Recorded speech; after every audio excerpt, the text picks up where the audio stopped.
Menurut Kepala Otoritas Jasa Keuangan OJK Provinsi Bali, Zulmi, lembaga yang dibentuk dengan tujuan agar keseluruhan kegiatan di dalam sektor jasa keuangan terselenggara secara teratur, adil, transparan, dan akuntabel, mampu mewujudkan sistem keuangan yang tumbuh secara berkelanjutan dan stabil, serta mampu melindungi kepentingan konsumen dan masyarakat dari upaya penipuan berkodok investasi, sudah semakin dikenal masyarakat secara luas.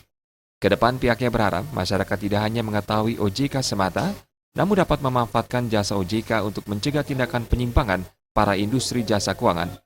Dengan pengawasan serta pengaturan terhadap kegiatan jasa keuangan baik di sektor perbankan, sektor pasar modal, serta sektor IKNB, diharapkan masyarakat bisa memilih di mana tempat yang aman serta tepat untuk berinvestasi. Iya, sebenarnya di Bali ini masyarakat kita sudah hafal betul dan sudah menggunakan industri jasa keuangan.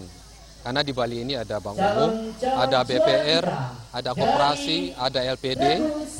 Ya. Jadi rata-rata masyarakat Bali sebenarnya sudah memanfaatkan industri jasa keuangan tersebut. Tetapi kalau kita ukur tingkat pengetahuan mereka tentang industri jasa keuangan itu sendiri, nah ini yang perlu tambahan sosialisasi. Misalnya masalah perbankan, apa itu perbankan, masih sebagian yang tahu, kemudian apa itu asuransi, baru sebagian kecil juga yang tahu, apalagi menggunakannya. Nah, dengan adanya sosialisasi ini, kita berharap masyarakat itu tidak hanya sekedar tahu, tapi masyarakat juga bisa memanfaatkan jasa dari lembaga jasa keuangan itu sendiri. Zulmi berharap dengan keberadaan OJK ini tidak akan ada lagi tindakan penipuan berkedok investasi seperti yang terjadi beberapa waktu lalu yang imbasnya menyengsarakan serta menimbulkan kerugian bagi masyarakat dengan jumlah yang sangat besar.